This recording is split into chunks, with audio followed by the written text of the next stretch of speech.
பகுதி நேர ஆசிரியர் போராட்டத்துல ஒருவர் உயிரிழந்த நிலையில ஒரு ஆசிரியருக்கு போராட்ட களத்துல திடீர் நெஞ்சுவலி ஏற்பட்டு தீவிர சிகிச்சையில சேர்க்கப்பட்டிருக்காரு. பகுதி நேர ஆசிரியர் ஒருத்தர் வெளியிட்ட ஆடியோ மக்கள் மத்தியில அதிர்ச்சியை உண்டாக்கி இருக்கு. ஆனா ஊடகங்கள் அந்த பக்கமே திரும்பி பார்க்கல.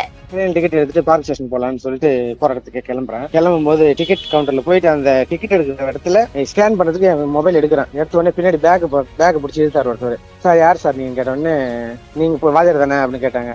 நான் இல்ல சார் அப்படின்னு சொன்னதுக்கு இல்ல ஒருத்தர் பின்னாடி இருந்த ஒருத்தர் சார் இவர் நேற்று கோஷம் போட்டிருந்தாரு, இவர் நான் தான் வண்டியில தூக்கி விட்டேன், இவர் கண்டிப்பா வாதியார் தான், இவர் பிடிங்க, இவர்கிட்ட எல்லா விஷயமும் இருக்கும் அப்படின்னு கேட்டாங்க.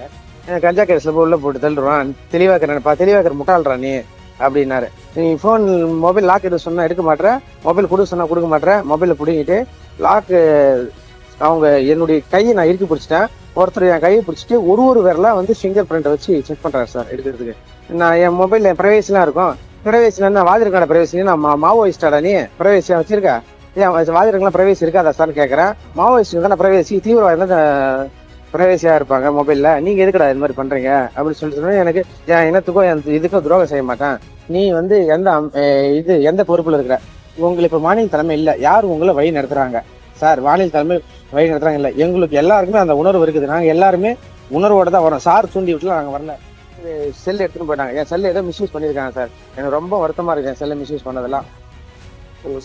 ஓபன் பண்ணி பாத்துருக்காங்க சார், மணி 11:30 மணிக்கு மேல பாத்து என்கிட்ட இருக்க வரைக்கும் கேட்டாங்க, மொபைல் லாக் கொடுக்கல நான். அதுக்கப்புறம் என் மொபைல் எடுத்துட்டு போயிட்டாங்க. இது எப்படி என்னுடைய உரிமை இல்லாத என் மொபைல் எடுக்கிறாங்க, என் பின் எடுத்து போடுறாங்க எனக்கு தெரியல. எனக்கு நிறைய பிரைவேசியா இருக்குல்ல சார், எனக்கு கஷ்டமா இருந்தது. அது கேட்கும் போது சொல்றாங்க நீ என்ன மாவோயிஸ்டா, நீ பிரைவேசி இருக்குன்னு கேக்குறாங்க சார். பொதுமக்களுக்கு பிரைவேசி இல்லையா, பொதுமக்களுக்கு பிரைவேசி என் போட்டோ, என் வாய்ஸ் போட்டோ, என்னுடைய ஃப்ரெண்ட்ஸ் போட்டோ எல்லாம் ரொம்ப வருத்தமா இருந்தது சார் எனக்கு. இது உயிரை கொடுத்து ஆசிரியர்கள் போராடிட்டு இருக்காங்க. ஆனா ஊடகங்கள் எல்லாம் விஜய் ராகுல் காந்தி பத்தி பேசிட்டு இருக்காங்க. ஆசிரியர்கள் பிரச்சனை பற்றி விவாதம் செய்யலன்னு அதிமுக செய்தி தொடர்பாளர் கோவை சத்யன் விமர்சனம் பண்ணியிருக்காரு. திமுக கொடுத்த தேர்தல் வாக்குறுதியை நிறைவேற்ற கோரி பகுதி நேர ஆசிரியர்கள் தொடர் போராட்டம் நடத்திக்கிட்டு வராங்க. 2016 தேர்தல்ல திமுக தலைவர் கலைஞர் கருணாநிதி பகுதி நேர ஆசிரியர்களை நிரந்தரம் செய்வோன்னு தேர்தல் வாக்குறுதி கொடுத்திருந்தாரு. 2021 தேர்தல்ல திமுக தலைவர் மு.க. ஸ்டாலினும் பகுதி நேர ஆசிரியர்களை நிரந்தரம் செய்வோன்னு தேர்தல் வாக்குறுதியா கொடுத்திருந்தாரு. ஆனா அந்த வாக்குறுதி எண் 181 உடனே நிறைவேற்றுங்கன்னு 4 வருஷமா பகுதி நேர ஆசிரியர்கள் போராடிட்டு வராங்க. கல்வி அமைச்சர் அன்பில் மகேஷ் ஆசிரியர்களை பணி நிரந்தரம் செய்யறதுக்கு பேச்சுவார்த்தை நடத்துறதுக்கு பதிலா கூடுதல் சம்பளம் தரோன்னு சொல்லி ஏமாத்துறதா ஆசிரியர்கள் கண்டனம் தெரிவிச்சிருக்காங்க. போராட்டத்தை தொடர்ந்து நடத்தின நிலையில பெரம்பலூர் மாவட்டத்தை சேர்ந்த பகுதி நேர உடற்கல்வி ஆசிரியர் 51 வயதான கண்ணன் போராட்ட களத்திலேயே தன்னோட உயிரை மாய்த்து கொண்டாரு.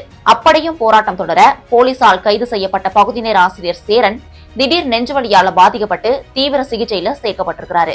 அதிமுக பொதுச் செயலாளர் எடப்பாடி பழனிசாமி, பாட்டாளி மக்கள் கட்சி தலைவர் அன்புமணி ராமதாஸ் உள்ளிட்ட தலைவர்கள் இந்த சம்பவங்களுக்கு கடும் கண்டனம் தெரிவிச்சிருக்காங்க. தொகுப்பூதியத்துல பணியாற்றி வரும் 12,000க்கும் மேற்பட்ட பகுதி நேர ஆசிரியர்களை பணி நிரந்தரம் செய்வோன்னு தேர்தல் வாக்குறுதி கொடுத்த திமுக ஆட்சியில சொன்னதை செய்யல. வெறும் 12,500 ரூபாய் ஊதியத்தை வச்சுக்கிட்டு குடும்பத்தை நடத்த முடியாமலும் பணி பாதுகாப்பு இல்லாமலும் ஆசிரியர்கள் தவிக்கிறாங்கன்னு தலைவர்கள் கண்டனம் தெரிவிக்கிறாங்க.